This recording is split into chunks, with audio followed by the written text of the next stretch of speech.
This was the last time a Boston Celtics player won the NBA's MVP award. Nearly 40 years later, and we might finally see another Celtics player lifting that trophy.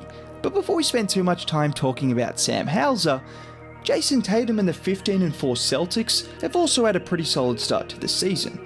And by solid start, the Celtics are the most dominant team in the NBA, and Tatum is averaging 31, 8 and 5 on good efficiency whilst playing elite defense. Like truly elite defense that still doesn't seem to get the credit it deserves. We saw the chase down block on Luka, and there will be highlight plays of him guarding the other team's best players every single night. But what isn't highlighted is plays like this. Watch him have his head on a swivel. He's got eyes on Dean Wade out on the perimeter, but the moment Love loses Brogdon on the backdoor cut, Tatum is there to meet him at the rim.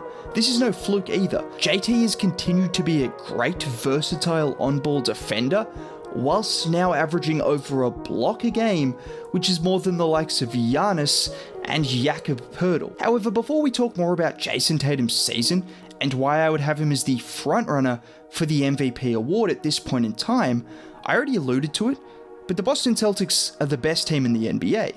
And considering we are only a few months removed from their offseason being considered on par with the Golden State Warriors for the most toxic offseason in the league, that's pretty damn impressive. Now, not only are the Celtics 15-4, but 2 of those 4 losses were in overtime games against a Cavaliers team that was scorching hot at the time, and for some reason, the Chicago Bulls of all teams have beat them twice. I don't know how, but they have. Despite that, Boston have the clear number 1 offense in the league alongside the best net rating as well. Not to mention, they're starting to get back to their best defensively. Well, they're starting to get good again because they've been a top 10 defense over the last 10 games. However, it's been the offense that has been the catalyst for this hot start. And this is the Sam Hauser effect. Well, not exactly the Sam Hauser effect, but it is a result of Joe Mazzulla and the Celtics offense turning into the best three-point shooting team in the league. And it's plays like this which make the Celts so good. Brown comes off a Horford pick, and with Murphy trailing, Valanciunas is forced to slide over to prevent the bucket, which allows Jalen to kick it out to an open Horford before he then fakes out CJ and knocks down the 3. Or on this play, where Smart and Horford both set screens to free Tatum up, with Horford flaring out to the 3-point line, and the key part here is Tatum's patience. He takes a couple of extra dribbles baseline, which just draws Tillman a little bit further over, giving Horford an easier look on the 3.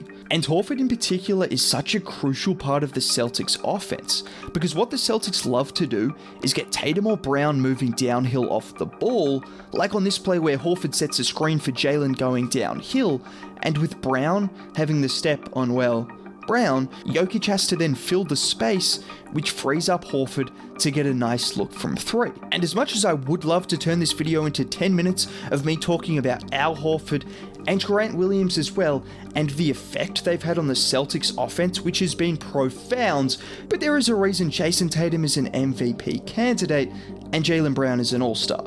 They are very capable of making plays for not just the rest of the team, but for themselves.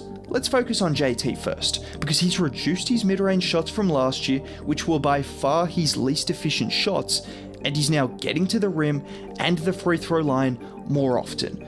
Perfect for scoring more. Like on this play where he Euro steps Vucevic in transition, picking up the and one in the process, or on this play where it's a nice double screen action to free up Tatum going downhill and straight past LeVert for another and one. Just by increasing his volume at the rim and getting to the free throw line more, he's gone from a 26 point per game scorer to a 30 point per game scorer. And then there is the other Jay, who's kind of destined to fly under the radar, with Tatum putting up such absurd numbers, but Brown is having a career year in his own right. He's now averaging a touch under 26 points a game, he's averaging a career high in rebounds, and most impressively, he's shooting over 58% from 2-point range on nearly 13 attempts a game. Just for reference, peak LeBron James was shooting about 62% from 2-point range on very similar volume. And similar to JT, Jalen is getting to the rim more frequently and finishing more efficiently, with these guys clearly benefiting from the Celtics pretty much always having 5 shooters on the floor, like on this play where the Pels double Tatum before Brown makes himself a good option, but with Grant and Al commanding the attention of Herb Jones and Larry Nance, Brown blows straight past McCollum, and the rim protection that he has to face, well, it's Jose Alvarado, so he goes straight past him for an easy bucket. Now, that's not to take away from Jalen, because he's not coming up against Jose Alvarado on every single play. Whether it's an elite defensive wing or he has to finish against a big in the paint, Jalen does such a good job of using his athleticism to get downhill before then using his strength to keep the defender just out of arm's reach and finishing with either hand in a number of different ways. With the combination of Tatum and Brown's ability to get downhill, surrounded by elite shooters, that's what makes this Celtics team so good offensively. Not to mention, they also have 2 guys in Marcus Smart and Malcolm Brogdon that can run the offense in their own right and have also been pretty damn impressive this season. The only reason the Celtics don't have an even better record is because defensively, they haven't been as great as they were last year. So pretty much, they haven't been the best defense in the league, but like I said, they are getting back to that elite status, and it's because they have so many good defenders on the floor at once. Forget about Jason Tatum, but the guard pairing of Marcus Smart and Derek White is just ridiculous. And I just want to quickly focus on Derek White, because everyone knows what Smart is about as a defender, but White has been absolutely incredible since the trade. I mean, just ask CJ McCollum how good he is. CJ gets the initial separation with what looks like a little bit of a push-off before a nice pivot which would normally result in a free shot, but White is there to swat it from behind, or in this play where he just absolutely smothers Cade Cunningham at the rim.